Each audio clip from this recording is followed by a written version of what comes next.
அடிமையாக வேலை செய்கிறாரு, வெட்டியான வேலை செய்ய போகிறார். அதோடைய காட்சி தான் இது.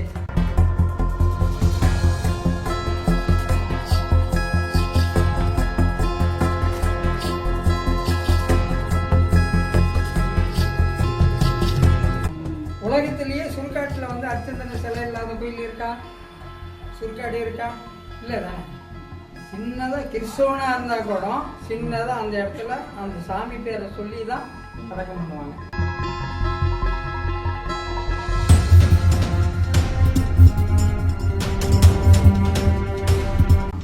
வாய்க்கை அரிசியும் முழை துண்டம் வந்து இவங்களுக்கு ஆக்கி சாப்பிட்டுட்டு பணத்தை முடியும். அதுக்காக தான் அர்ச்சந்தனம்.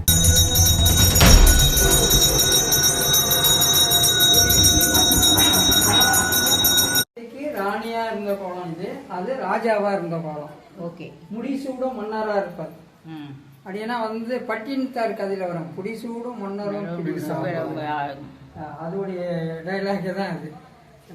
அடுத்தது வந்து நாடு நகர்லாம் எழுந்து மனைவி மக்கள்லாம் எழுந்து காசியில வந்து முனிவர்கிட்ட அடிமையா வேலை செய்யறாரு, வெட்டியான வேலை செய்ய போறாரு. அதோடைய காட்சி தான் இது. இவரு பெரியவர் ஆனதுக்கு பிற்பாடு சர்ப்பம் கடிச்சு இறந்துருவாரு. அப்போ வந்து கால் முழை துணியும் வாக்கி அரிசியும் கால் காசு இல்லாமல் வந்து தவணம் பண்ண முடியாது. வாக்கி அரிசியும் முழை துண்டம் வந்து இவங்களுக்கு ஆக்கி சாப்பிட்டுட்டு பணத்தை முடிச்சோம். அதுக்காக தான் அர்ச்சந்தனம்.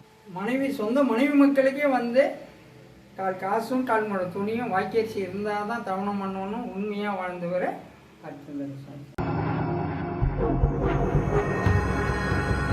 அங்கங்க குட்டி குட்டியா சிலை தான் பார்த்துருப்போம். உலகத்திலேயே சுருக்காட்டில் வந்து அர்ச்சந்தன சிலை இல்லாத கோயில் இருக்கா? சுருக்காடு இருக்கா? இல்லை தானே. சின்னதாக கிறிஸ்தவனாக இருந்தால் கூட சின்னதாக அந்த இடத்துல அந்த சாமி பேரை சொல்லி தான் அடக்கம் பண்ணுவாங்க.